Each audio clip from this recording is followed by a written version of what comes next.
प्रिय विद्यार्थियों, पिछले वीडियो लेक्चर्स में हम गांधी जी के दर्शन के नैतिक व आध्यात्मिक आधारों की चर्चा कर रहे थे।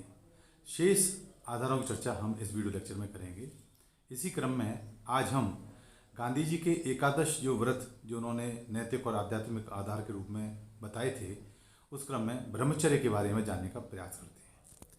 गांधी जी ने सत्याग्रह के नैतिक अनुशासन में ब्रह्मचर्य को महत्वपूर्ण स्थान दिया है। साधारणतः ब्रह्मचर्य व्रत का पालन करने वाले से अपनी काम वासना पर नियंत्रण रखने और विवाह बंधन में न बंधने की आशा की जाती है। गांधी जी ने ब्रह्मचर्य की इस धारणा को पूर्ण रूप से स्वीकार नहीं किया है।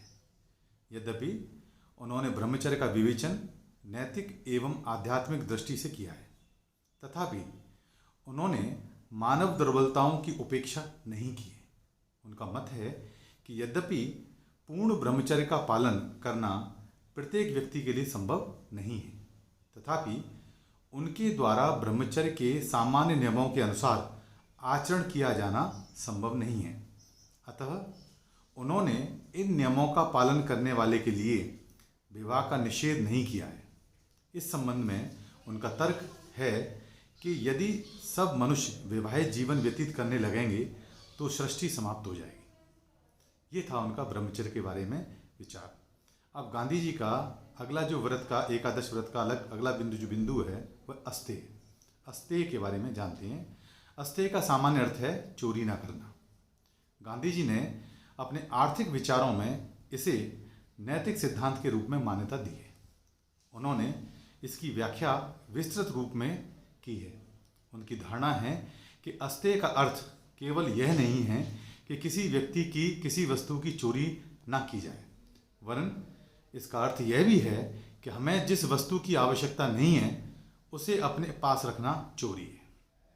गांधी जी का अभिप्राय है कि आवश्यकता से अधिक या आवश्यकता न होने पर भी किसी वस्तु को प्राप्त करना चोरी के समान है। इस नैतिक नियम अथवा सिद्धांत के द्वारा गांधी जी ने केवल उन्हीं वस्तुओं पर व्यक्ति के स्वामित्व को स्वीकार किया है जिनकी उसको वास्तव में आवश्यकता है।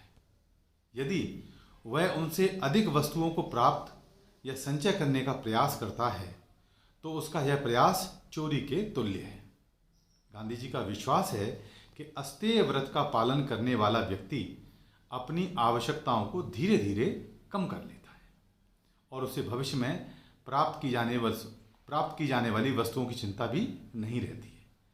उनका यह भी विश्वास है कि संसार का अधिकांश दुखदायी दरिद्र व्यक्तियों द्वारा अस्तेय व्रत का पालन न करने के कारण ही उत्पन्न हुआ है। अब हम गांधी जी के अपरिग्रह के बारे में जानते हैं। इस बारे में गांधी जी क्या मानते हैं? इसका सामान्य अर्थ है संग्रह ना करना। गांधी जी ने अपने आर्थिक विचारों में अस्तेय की भांति अपरिग्रह को भी नैतिक सिद्धांत के रूप में मान्यता प्रदान की है। उनका मानना है कि हमें उन वस्तुओं का संग्रह नहीं करना चाहिए जिनकी हमको भविष्य में आवश्यकता नहीं है। यदि हम इस प्रकार का संग्रह करते हैं तो यह सर्वथा अनुचित कार्य है।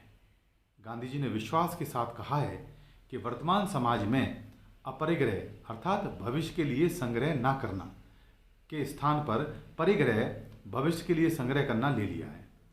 परिग्रह ने समाज में आर्थिक विषमता को जन्म दिया है। एक ओर तो धनवानों ने ऐसी वस्तुओं का संग्रह कर लिया है जिनकी उनको तनिक आवश्यकता भी नहीं है, और वहीं दूसरी ओर लाखों व्यक्ति जिनको इन वस्तुओं की आवश्यकता है इनके अभाव के कारण कष्ट भोग रहे हैं। इस आर्थिक विषमता का निवारण करने का सरल उपाय यह है कि धनी व्यक्ति परिग्रह से अपना संबंध विकसित कर लें। पर क्योंकि गांधी जी जानते थे कि वे ऐसा नहीं करेंगे, इसलिए उन्होंने संपत्ति के समान वितरण पर बल न देकर संपत्ति के औचित्यपूर्ण वितरण का अनुमोदन किया है।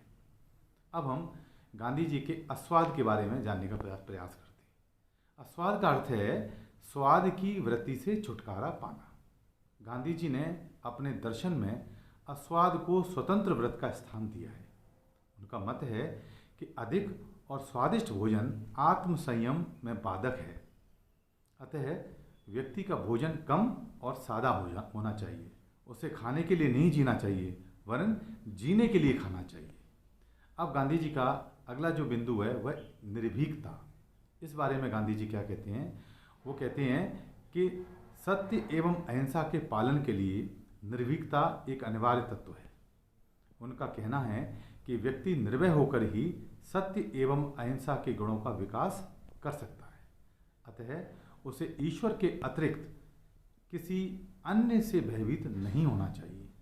गांधी जी के अनुसार विचार जो है वो यह है कि भय कायरता का द्योतक है और कायरता सबसे बड़ी हिंसा है। इसीलिए गांधी जी कायरता की सबसे अधिक विरोध करते हैं। वो हिंसा की तुलना में कायरता को तनिक भी स्वीकार नहीं करते। गांधी जी का एक महत्वपूर्ण सिद्धांत और आधार है वो है शारीरिक श्रम, और इसी आधार पर उन्होंने एक ब्रेड लेबर थ्योरी की स्थापना भी की थी। गांधी जी ने व्यक्ति के नैतिक एवं आध्यात्मिक विकास के लिए शारीरिक श्रम को आवश्यक माना है।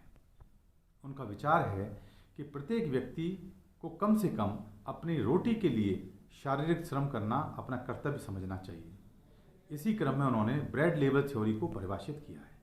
उनका विश्वास है कि यदि व्यक्तियों में कर्तव्य की यह भावना का उदय हो जाएगी, अगर ये भावना उनमें उदय हो जाती है, तो आज के समाज में दिखाई देने वाला ऊंच नीच का अन्यायपूर्ण भेदभाव भी समाप्त हो जाएगा। गांधी जी ने अपने आर्थिक विचारों में शारीरिक श्रम को महत्वपूर्ण स्थान दिया है। अब गांधी जी की सर्वधर्म समानता के बारे में क्या विचार हैं वो जानने का प्रयास करते हैं। गांधी जी ने नैतिक अनुशासन में सर्वधर्म समानता के सिद्धांत पर विशेष बल दिया है। इस सिद्धांत से उनका अभिप्राय यह है कि व्यक्ति को सब धर्मों को समान समझना चाहिए और सबका समान रूप से आदर भी करना चाहिए। इस संबंध में गांधी जी का तर्क है कि क्योंकि ईश्वर एक है, इसलिए संपूर्ण संसार के व्यक्तियों का धर्म भी एक होना चाहिए। पर क्योंकि व्यवहार में सब व्यक्ति एक से नहीं होते हैं, इसलिए उनकी ईश्वर संबंधी धारणा भी एक नहीं हो सकती है। यही कारण है कि संसार में विभिन्न धर्म रहे हैं और रहेंगे।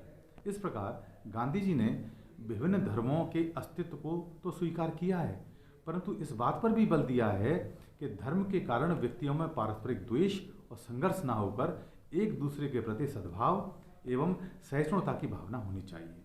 अतः गांधी जी ने अपने सर्वधर्म समानता के सिद्धांत द्वारा यह विचार प्रतिपादित किया है कि सब व्यक्तियों को, सब धर्मों को समान मानना गांधी जी की संपूर्ण विचारधारा स्वदेशी के सिद्धांत से ओतप्रोत है, और उन्होंने इसे उच्च कोटि की आध्यात्मिक देशभक्ति का स्थान दिया है।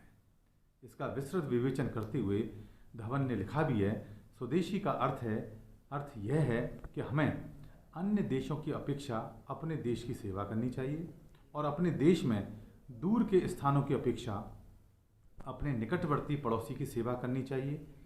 स्वदेशी के सिद्धांत की यह मांग भी है कि हम अपने देश के आदर्शों एवं संस्थाओं को स्वीकार करें, किंतु इसका अभिप्राय यह नहीं है कि हमें सुपरिचित आदर्शों एवं संस्थाओं के प्रति अंधभक्ति होनी चाहिए।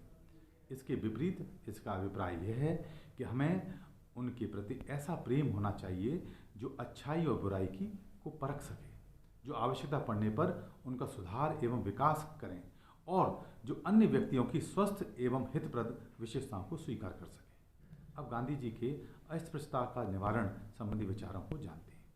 गांधी जी ने अपने दर्शन में इसको महत्वपूर्ण स्थान दिया है और हिंदू समाज में प्रचलित छुआछूत की प्रथा का घोर विरोध किया है। उन्होंने इस प्रथा को हिंदू समाज के लिए भयंकर कलंक और राष्ट्रीय एकता के लिए बाधक माना है।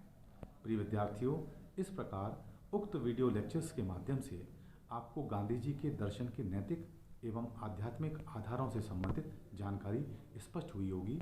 गांधी जी ने इन नैतिक नियमों अथवा सिद्धांतों को व्यक्ति के नैतिक एवं आध्यात्मिक अनुशासन के लिए महत्वपूर्ण माना है। उन्होंने बलपूर्वक कहा भी है कि इन नियमों के अनुसार आचरण करके ही व्यक्ति अपना सुधार करके आंतरिक स्वतंत्रता प्राप्त कर सकता है। गांधी जी ने बाह्य स्वतंत्रता की प्राप्ति के लिए आंतरिक स्वतंत्रता को आवश्यक बताते हुए लिखा भी है, हम बाह्य स्वतंत्रता को बिल्कुल उसी अनुपात में प्राप्त कर सकते हैं जिस अनुपात में हमने आंतरिक स्वतंत्रता प्राप्त कर ली है। यदि स्वतंत्रता के प्रति यही सही दृष्टिकोण है तो हमारा मुख्य ध्यान आंतरिक सुधार पर केंद्रित होना चाहिए। आशा है उक्त विषय आपको स्पष्ट हुआ होगा। अगले वीडियो लेक्चर में हम गांधी जी के दूसरे विचारों की चर्चा करेंगे।